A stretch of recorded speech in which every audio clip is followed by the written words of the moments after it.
अब अगर आप ये वीडियो देख रहे हो तो आई होप आपने इसका पिछला पार्ट देख लिया है, और अगर नहीं तो इसका लिंक मैंने आई बटन और डिस्क्रिप्शन में मेंशन किया है, जिसे देखना ना भूलिएगा, वरना ये वीडियो आपके पल्ले नहीं पड़ेगी। एपिसोड 11 की शुरुआत मैरी से होती है, जिसे पूरे सलेम में सामने लटकाया जाता है, और वहीं मिस्टर हैथन उस पर यह भी आरोप लगाते हैं कि उसी ने सैमुअल के साथ मिलकर मिस्टर सिबली का खून किया है। आप सिंस मिस्टर सिबली मारे जा चुके थे, इसलिए अब बिना किसी के देरी के मिस्टर हैथन भी बेझिझक मैरी को बहुत बेइज्जत करते हैं, और मैरी ये सब कुछ अपने बेटे के लिए बर्दाश्त कर लेती है। उधर कॉटन और जॉन लिटिल जॉन पर एक्सोर्सिज्म शुरू करते हैं, एक ऐसे रिचुअल जिसे करने से वो लिटिल जॉन के अंदर से डेविल को निकाल सके। जो रिचुअल बहुत ही खतरनाक था और इसमें लिटिल जॉन की जान भी जा सकती थी, पर उनके पास इसके सिवा और कोई रास्ता नहीं था। वो लिटिल जॉन के हाथ पैर बांधकर एक गोल घेरे के अंदर सुला देते हैं, पर तभी वो बच्चा जाग जाता है और उठते ही वो जॉन को अपना पिता बताता है, जो सुनकर अब कॉटन एकदम हैरान हो जाता है,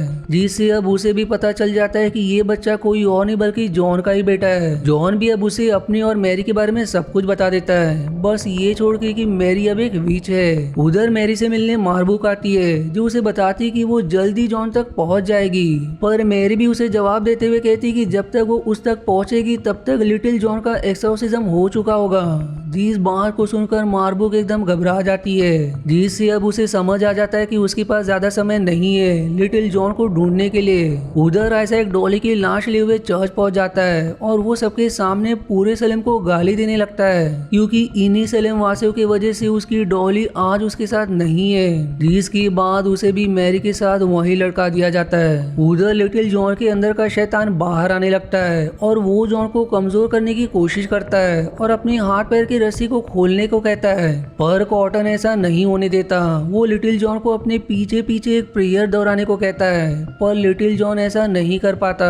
पर तभी अब उसके अंदर से शैतान अब पूरी तरह से बाहर आ जाता है और जोर जोर से आवाजें निकालने लगता है। वो बताता है कि उसका नाम लीजन है, जो शैतान का बेटा है और नर्क से सलेम पर कब्जा करने आया है, जो ये भी रिवील कर देता है कि सारी विचेस में उसकी सबसे प्रिय विच मैरी है। मैरी ने आज तक जो कुछ भी किया है उसने मेरे ही कहने पे किया है, और मैरी की वजह से ही आज वो धरती पर आने वाला है। कॉटन को भी अब उसकी बातों से समझ आ जाता है कि मैरी भी एक विच है, और उसके पिता इंक्रीज उसे झूठ नहीं कह रहे थे। वो शैतान अब कॉटन को अपने काबू में कर लेता है और उससे खून की उल्टी करवाने लगता है। इसलिए जॉन उसे बचाने की कोशिश के साथ साथ अपने बेटे को भी उस डार्क लॉर्ड के काबू से वापस लाने की कोशिश करता है। वो उसे कहता है कि वो उसका बेटा है, जो इतनी जल्दी हार नहीं मान सकता, जो आखिर में जॉन की कोशिश काम कर जाती है, जिसकी अंत में उसका बेटा वहीं बेहोश हो जाता है। अब आगे मार्बुक सोल के जरिए जॉन से जुड़कर जान जाती है कि वो लिटिल जॉन के साथ कहाँ छिपा है, जिसके बाद इधर मैरी को भी रिहा कर दिया जाता है, क्योंकि आज रात फिर से मैरी की जरूरत होगी। उधर मार्बुक भी अपने लोगों के साथ लिटिल जॉन को लेने निकल चुकी होती है। वहीं इधर लिटिल जॉन अपने पिता से कहता है कि वो दूर भाग जाए, क्योंकि वो आ रही है, जिस बात को जॉन समझ जाता है। इसलिए अब वो अपने बेटे को कॉटन के हवाले कर देता है और वहाँ से दूर भाग जाने को कहता है, जिसके बाद वो खुद मार्बक और उसके लोगों से लड़ने चला जाता है। पर अब सेबेस्टियन जॉन के ऊपर चाकू से वार कर देता है, जिसकी वजह से जॉन काफी घायल हो जाता है। वहीं उधर कॉटन को आधे रास्ते में एन मिलती है, जो बिना कुछ सोचे समझे लिटिल जॉन को एन को सौंप देता है और खुद जॉन को बचाने चला जाता है, जिसके साथ ये एपिसोड 11 यहीं पर समाप्त हो जाती है। अब एपिसोड 12 की शुरुआत पहले एपिसोड के खत्म होने के ठीक बाद होती है, जहाँ अब एक आदमी जॉन का गला काट कर उसे मारने ही वाला था कि तभी जॉन अपनी गायब होने वाली पोटली को पहन लेता है और अब एक एक करके वहाँ के सारे सैनिकों को मारने लगता है, जिसके बाद जॉन अपनी पोटली को खोलता है और वहीं बेहोश हो जाता है। अब सुबह कॉटन जॉन को ढूंढता हुआ आता है, जहाँ उसे जॉन बेहोश मिलता है। कॉटन अब उसके जख्मों का इलाज करता है, जिसके बाद जॉन उसे लिटिल जॉन के बारे में पूछता है। कॉटन उसे बताता है कि वो एन के पास सुरक्षित है, पर इस बार पर जॉन को गुस्सा आ जाता है और उससे सवाल करता है कि उसने उसके बेटे को एक विच के हाथों में क्यों सौंप दिया। पर कॉटन को जॉन की बातों पर विश्वास नहीं होता कि एन एक विच है। वहीं इधर मैरी से मिलने मौसी आती है, जो असल में मैरी को ताने मारने आई थी। वो उसे कहती कि मैरी ने अपने बेटे को खो दिया और अब उसके पास क्या ही बचा है। मौसी उसे बताती कि मार्बुक ने उससे वादा किया है कि जल्दी वो रानी बनने वाली है और आने वाले समय में मार्बुक अपने बेटे सेबेस्टियन की शादी मौसी से करवा देगी। पर मैरी उसे सावधान कर देती है कि वो मार्बुक पर इतनी आसानी से भरोसा ना करे, क्योंकि मार्बुक सिर्फ मर्सी का इस्तेमाल कर रही है। जो बात मर्सी को थोड़े ही समय में समझ आ जाती है जब सेबेस्टियन खुद उसे ठुकरा देता है, क्योंकि वो तो खुद से मैरी के पीछे पागल था। इधर एन लिटिल जॉन को मैरी के घर ना ले जाकर अपने घर ले जाती है, जहाँ वो उसे अपने घर की खुफिया कमरे में बंद कर देती है। अब आगे एन से मिलने मार्बुक आती है, जिसे पता चल गया था कि लिटिल जॉन यही है। मार्बुक उसे लिटिल जॉन को उसे दे देने को कहती है, पर एन इस पर इनकार कर देती है, क्योंकि वो अब कॉटन का भरोसा नहीं तोड़ना चाहती थी। इसलिए अब आगे मार्बुक उसे अपना सबसे बड़ा राज खोलती है कि एन और कोई नहीं बल्कि उसकी ही अपनी बेटी है, पर एन को इस पर विश्वास नहीं होता। इसलिए अब मार्बुक उसे रिवील करती है कि उसे सुरक्षित रखने के लिए उसने बहुत साल पहले ही मिस्टर हिल के साथ उसे कहीं दूर भेज दिया था। वहीं वो उसे धमकी भी देती है कि अगर उसने लिटिल जॉन को मार्बुक को नहीं दिया तो वो कॉटन को मार देगी। दूसरी तरफ कॉटन को ये समझ नहीं आ रहा था कि वो एन से कैसे पूछे कि वो एक विच है या नहीं। फिर भी वो हिम्मत करके एन से इस बारे में बात करने उसके घर जाता है, और अब वो एन को उसी खुफिया कमरे में जाते हुए देखता है जहाँ कॉटन अब उसका पीछा करता है। पर इसके पहले कि वो एन से कुछ पूछ पाता, एन अपना मास्क पहनकर लिटिल जॉन को लिए वहाँ से गायब हो जाती है, जिसके बाद कॉटन भी उसी कमरे में कैद हो जाता है। इधर मैरी भी अपने सोल के जरिए जुड़कर बूढ़ी विचेस से मदद मांगने जाती है, पर वो विचेस तो पहले से ही डरे थे, क्योंकि तिबुता उन्हें धमकी देकर गई थी कि अगर ये विचेस मार्बुक के खिलाफ गई तो वो भी मारे जाएंगे। इसी वजह से वो मैरी का साथ नहीं दे सकते थे। जिसके बाद अब मैरी जॉन से मिलने जाती है, जो खुद भी थक चुका था इन सब लड़ाइयों से, पर मैरी को अब भी लगता था कि वो अपने बेटे को बचा सकती है। इसलिए वो जॉन से आज रात आखिरी कोशिश करने को कहती है, पर मैरी जॉन से कुछ और बोल पाती उससे पहले ही मार्बुक उसकी सोल को वापस बुला लेती है। वो मैरी को अपने साथ क्रैग लेकर जाती है, जहाँ मैरी को यकीन था कि एन उसकी तरफ है, जो लिटिल जॉन को लेकर यहाँ नहीं आएगी। पर उसकी ये उम्मीद गलत निकलती है, क्योंकि तभी एन लिटिल जॉन को लेकर वहाँ पहुँच जाती है। पर वहीं पर जॉन भी छिपा हुआ था, जो अपनी आखिरी कोशिश करना चाहता था। जहाँ मार्बुक लिटिल जॉन को लेकर क्रैग के अंदर चली जाती है, और अब लिटिल जॉन को वहाँ डुबाकर अपना रिचुअल पूरा कर लेती है।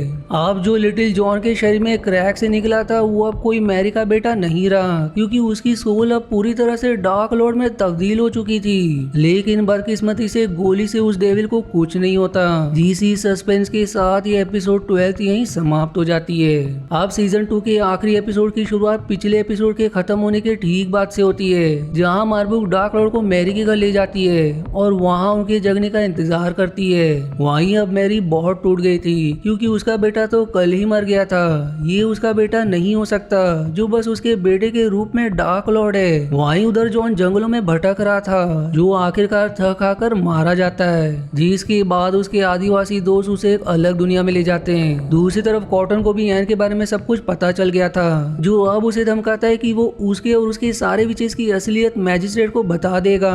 पर एन ऐसा नहीं होने दे सकती थी, इसलिए वो कॉटन को उसी कमरे में बंद कर देती है। फिर उसी दिन मार्बुक विचेस की एक मीटिंग रखती है, जिससे विचेस डार्क लॉर्ड का आशीर्वाद ले सके।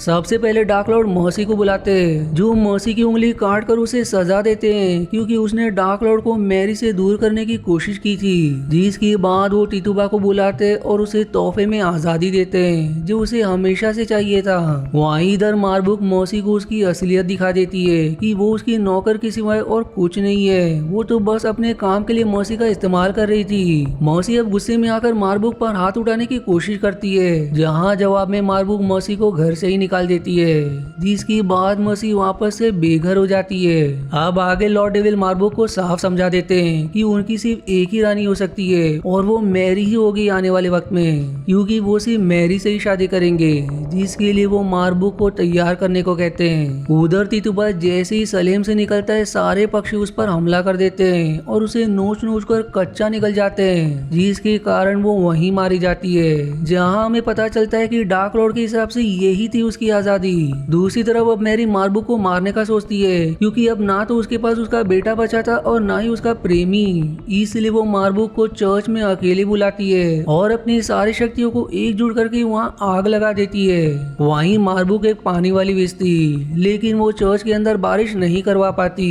पर तभी वहाँ अपनी माँ को बचाने एहन आ जाती है और अपने आंसू से बारिश ले आती है। उधर मर्सी भी एक एक करके सलेम से छोटे छोटे बच्चे चुराने लगती है, पर आइजैक वहाँ आकर उसे रोक देता है। वहीं यहाँ मार्बुक भी मैरी से थक गई थी, इसलिए वो सेबेस्टियन को मैरी को जंगलों में ले जाकर मारने को कहती है, जिससे डार्क लॉर्ड को भी उन पर शक न हो। वहीं मार्बुक को सेबेस्टियन पर भरोसा नहीं था, इसलिए वो सेबेस्टियन को लौटते समय मैरी का खून अपने साथ लाने का आदेश देती है। दूसरी तरफ कॉटन को ये भी पता चल चुका था कि एन ने उस पर लव स्पेल किया था, जिस पर अब एन के पास और कोई चारा ना होते हुए अपने पालतू चूहे को कॉटन के अंदर ही डाल देती है, जैसे कि मैरी ने मिस्टर सिबली के अंदर डाला था, जिससे अब कॉटन उसके काबू में रहता है। उधर सेबेस्टियन मैरी को अपने साथ जंगल में ले जाता है और उसे एक पेड़ से बांध देता है। वहाँ वो उसे मारता तो नहीं, बल्कि उसका थोड़ा सा खून अपने पास रखकर उसे वहाँ से कहीं दूर भाग जाने को कहता है, क्योंकि वो मैरी से प्यार करता था और वो उसे यूं ही खो नहीं सकता था। जिसके बाद अब सेबेस्टियन मैरी का खून लिए वहाँ से वापस मार्बुक के पास आ जाता है। उधर मैरी को जॉन के खून के सहारे उसकी लाश मिल जाती है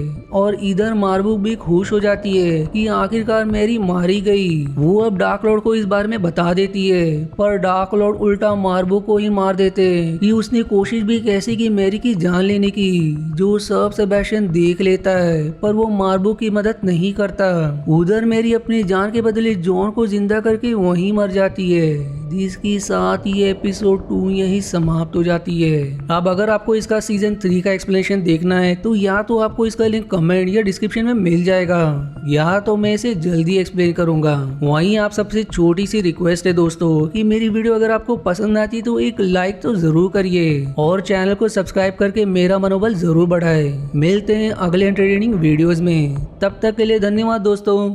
आशा है आपको मेरी एक्सप्लेनेशन पसंद आई। यदि हाँ तो प्लीज वीडियो को लाइक करना और चैनल को सब्सक्राइब करके सपोर्ट करना ना भूलें। मिलते हैं अगले एक्सप्लेनेशन वीडियो में, तब तक के लिए धन्यवाद दोस्तों।